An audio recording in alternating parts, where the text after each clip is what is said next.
தமிழகத்தின் எதிர்க்கட்சி தலைவர் திரு எடப்பாடி பழனிசாமி அவர்கள் தொடர்ந்து பிரச்சாரம் பண்ணிட்டு வந்துட்டு இருக்காரு. அது சோசியல் மீடியால ஆக்டிவா இருக்கிறவங்களுக்கு நல்லாவே தெரிஞ்சிருக்கும். அண்ட் கிரவுண்ட்ல இருக்கக்கூடிய அதிமுகவினருக்கு நல்லாவே தெரிஞ்சிருக்கும்.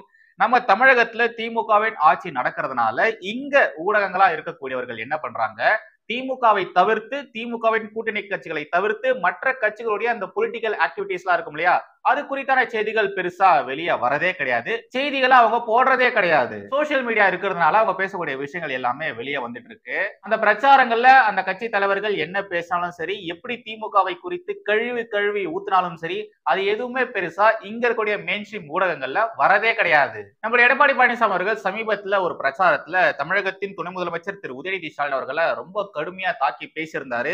இந்த பிலோ த பெல்ட்னு சொல்லுவாங்க இல்லையா, அத மாதிரி பேசியிருந்தாரு. அந்த ஒரு குட்டி கிளிப்பிங் போடுறேன், அதை ஃபர்ஸ்ட் பாத்துட்டு வாங்களேன்.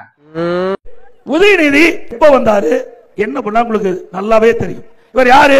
திரு கருணாநிதி பேரன், திரு ஸ்டாலினுடைய மகன். வேற என்ன உழைப்பு இருக்குது? திமுக உழைப்பு கொடுத்திருக்காரா? இவரு பேசுறாரு, நம்மள பால்டாயெல்லாம் பேசுது, பால்டாயெல்லாம் பேசுது, என்ன பண்றது? என்னப்பா இது, இவர் பேசுறதெல்லாம் நியாயமாப்பா? ஒரு மாநிலத்தின் துணை முதலமைச்சரா இருக்கக்கூடிய ஒரு நபரை இவர் எப்படி எல்லாம் பேசுறாரு பாருங்க, எப்படி அநாகரிகமா பேசுறாரு பாருங்க, பால்டாய் எல்லாம் பேசுது அப்படின்ற மாதிரி எல்லாம் சொல்றாரு பாருங்க அப்படின்ற மாதிரி சோசியல் மீடியால களத்துல இருக்கக்கூடிய சில தற்குறி ஊபிஸ்கள்லாம் கத்திக்கிட்டே இருக்காங்க. அந்த தற்குறி ஊபிஸ்கள் இருக்காங்க இல்லையா, அவங்களுக்கு ஒரு சில விஷயங்களை ஞாபகப்படுத்த ஆசைப்படுறேன். வெக்கம், மானம், சூடு, சொரணை அது உங்ககிட்ட எதிர்பார்க்கறதுக்கு கஷ்டம்தான். தினமும் காலையில் பேப்பர்ல கேட்டா வெற்றி நடை போடுதான். எங்கம்மா வெற்றி நடை போடுது? சசிகலாவோட டேபிள் கீழே தான் வெற்றி நடை போடுது. அப்படிதான் முதலமைச்சர். என்ன ஊபிஸ், இதெல்லாம் ஞாபகம் இருக்கா? உதயநிதி ஸ்டாலின் அவர்கள் இப்படி எல்லாம் பேசிட்டு இருந்தார் இல்லையா, அந்த காலகட்டத்துல எடப்பாடி பழனிசாமி அவர்கள் இந்த மாநிலத்துடைய முதலமைச்சரா இருந்தாரு.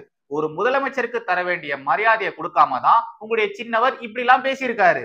இப்போ உதயநிதி ஸ்டாலின் அவர்கள் இந்த மாநிலத்துடைய துணை முதலமைச்சரா இருக்காரு. நீங்க கடந்த காலங்கள்ல என்னத்தை விதைச்சீங்களோ அதை தானே அறுவடை பண்ணுவீங்க. நீங்க எதிர்கட்சியா இருக்கும் பொழுது பேசாத பேச்சா எவ்வளவு அநாகரிகமா கொச்சையெல்லாம் பேசியிருக்கீங்க.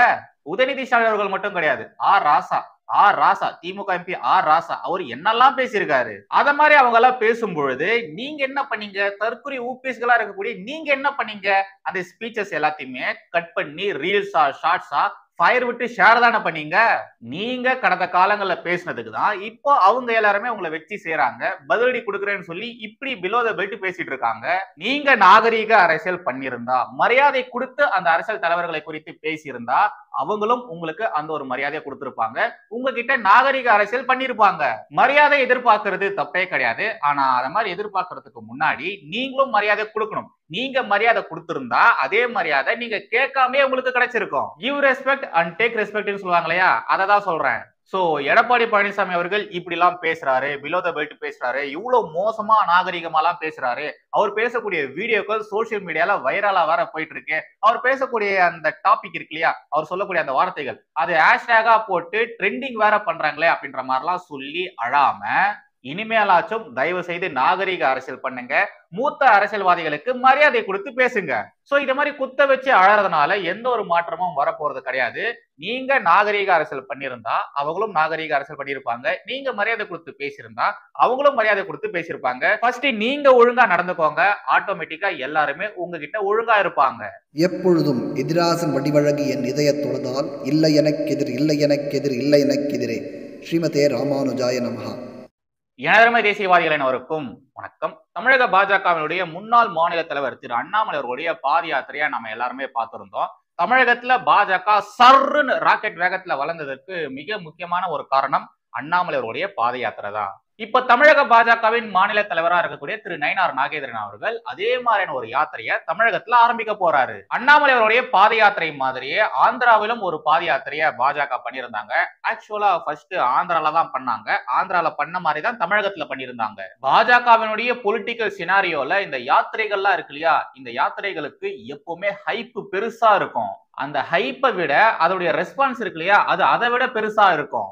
அத்வானிஜி மற்றும் வாஜ்பாய்ஜி இவங்களுடைய இந்த ரத யாத்திரை இருக்கு இல்லையா, இதுல இருந்து நீங்க பாஜகவுடைய வரலாறை கொஞ்சம் தேடி பிடிச்சு பாருங்க. நிறைய விஷயங்கள் உங்களுக்கு புரியும். எப்பப்பெல்லாம் பாஜக யாத்திரை அப்படின்ற ஒரு விஷயத்த ஆரம்பிக்கிறாங்களோ அந்த நேரத்துல அந்த இடத்துல பாஜகவுக்குன்னு ஒரு தனி வைப் உருவாகும். அது எல்லாமே பாசிட்டிவ் வைபா இருக்கும். முக்கியமா அந்த இடங்கள்ல பாஜக பயங்கரமா வளரும்.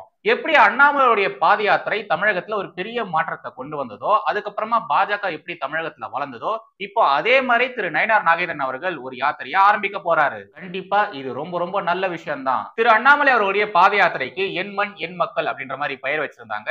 இப்போ திரு நயினார் நாகேந்திரன் அவர்களுடைய பாத யாத்திரைக்கு தமிழகம் தலைநிமிர தமிழனின் பயணம் அப்படின்ற மாதிரி பெயர் வச்சிருக்காங்க. உண்மையாலே இது எல்லாமே ஒரு பெரிய எதிர்பார்ப்பை தான் கிளப்பி இருக்கு. இந்த யாத்திரையானது தமிழகம் முழுக்க நடக்க போகுது. இன்னைக்கு தான் இந்த யாத்திரையானது ஆரம்பிக்க போகுது. ஜே.பி. நட்டா முன்னிலையில மதுரையில ஆரம்பிக்க போறாங்க. இந்த யாத்திரையின் நோக்கங்கள் என்னென்ன அப்படிங்கறத பத்தி கொஞ்சம் பார்க்கலாம். ஃபர்ஸ்ட் மெயின் ரீசன் என்னன்னா, திராவிட மாடலின் விடிய அரசை அம்பலப்படுத்துறது தான். தமிழகத்துல டாஸ்மாக் உடைய லட்சணம் எப்படி இருக்கு அப்படின்றது எல்லாருக்குமே நல்லாவே தெரியும். ஒரு அரசாங்கமே டாஸ்மாக் வருமானத்தை அதிகப்படுத்துறதுக்காக ஏகப்பட்ட விஷயங்கள் பண்ணிட்டு வந்துட்டு இருக்காங்க. தமிழக மக்களுடைய நிலைமையை பத்தி கொஞ்சம் கூட யோசிக்காம டாஸ்மாக் வருமானம் அதிகரிக்கணும் அப்படின்றதுக்காக தான் ஏகப்பட்ட நடவடிக்கைகள் எடுத்திருக்காங்க. அது சமூகத்தை எப்படி கெடுத்திருக்கு, அண்ட் தமிழகத்துடைய சட்ட ஒழுங்கு என்ன லட்சணத்துல இருக்கு, எவ்வளவு மோசமான விஷயங்கள் இங்க நடந்துட்டு இருக்கு, தமிழகத்துல பெண்களுக்கு எதிரான குற்றங்கள் அதிகரிச்சிருக்கு இல்லையா, அது குறித்தான விஷயங்கள்.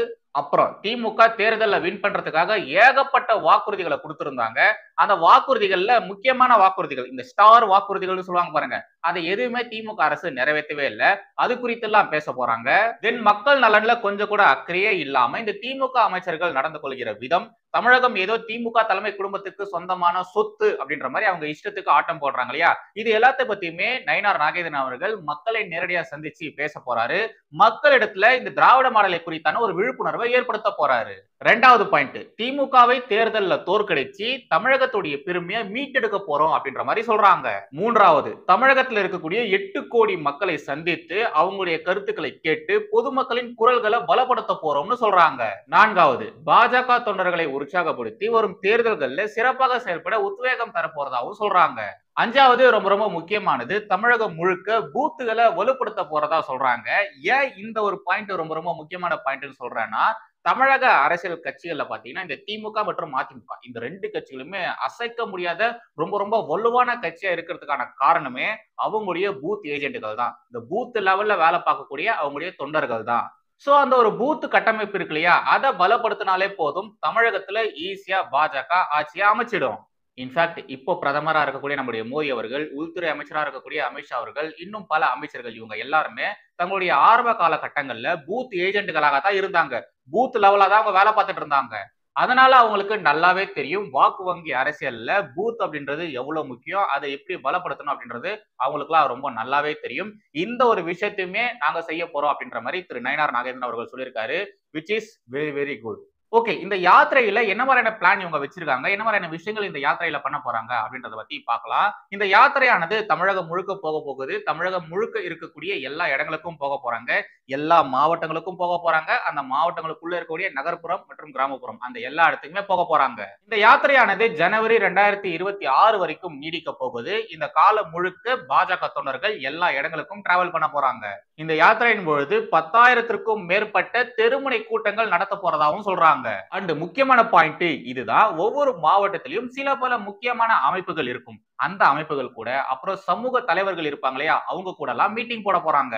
கடைசியாக இந்த யாத்திரை மூலமாக தமிழக பாஜக என்ன சொல்ல வராங்கன்னா, இது வெறும் யாத்திரை மட்டும் கிடையாது, திராவிட மாடல் அப்படிங்கிற இந்த ஒரு டிசாஸ்டர் மாடல் கையில இருந்து இந்த தமிழகத்தை மீட்டெடுக்கணும். தமிழகத்தினுடைய கண்ணியம், பாதுகாப்பு, பெருமை இது எல்லாத்தையுமே மீட்டெடுக்க போறோம் அப்படின்ற மாதிரி சொல்றாங்க. இந்த யாத்திரை மூலியமாக இந்த எல்லா விஷயத்தையுமே நாங்க பண்ண போறதா சொல்றாங்க. சோ இது ஜஸ்ட் யாத்திரை மாதிரி இல்லாம திமுகவுடைய லட்சணத்தை அம்பலப்படுத்துற மாதிரி தான் இவங்க இதை டிசைனே பண்ணிருக்காங்க. இந்த யாத்திரையுடைய ஃபர்ஸ்ட் ஷெட்யூலை இப்போ ரிலீஸ் பண்ணியிருக்காங்க. நான் உங்களுக்கு அப்படியே ஸ்கிரீன்ல போடுறேன், பாஸ் பண்ணி பார்த்துக்கோங்க. எந்தெந்த நாட்கள்ல எந்தெந்த இடங்கள்ல யாத்திரை பண்ண போறாங்க, என்ன மாதிரியான ப்ரோக்ராம்களை அங்க கண்டக்ட் பண்ண போறாங்க அப்படின்ற ஒட்டுமொத்த விஷயத்தையுமே இதுல அவங்க சொல்லியிருப்பாங்க. இப்போதைக்கு நவம்பர் மாசம் வரைக்குமான ஷெட்யூலை தான் போட்டிருக்காங்க. அடுத்தடுத்து என்ன மாதிரியான விஷயங்கள் இதுல ஆட் பண்ண போறாங்க அப்படின்றது தெரியல. சோ வருங்காலங்கள்ல அந்த விவரங்கள் எல்லாத்தையுமே அவங்க வெளியிடும் பொழுது அது குறித்தும் நாம இங்க டிஸ்கஸ் பண்ணலாம். சோ ஃபைனலா தமிழக பாஜகவுடைய மாநில தலைவர் திரு நயினார் நாகேந்திரன் அவர்களுடைய இந்த ஒரு முயற்சியை நாம கண்டிப்பா பாராட்டியே ஆகணும். தமிழகம் தலைநிமிர தமிழனின் பயணம் அப்படின்ற மாதிரி ஆரம்பிச்சிருக்காரு. இந்த ஒரு பயணம் வெற்றிகரமாக முடிவதற்கு நாம இறைவனை பிரார்த்திப்போம்.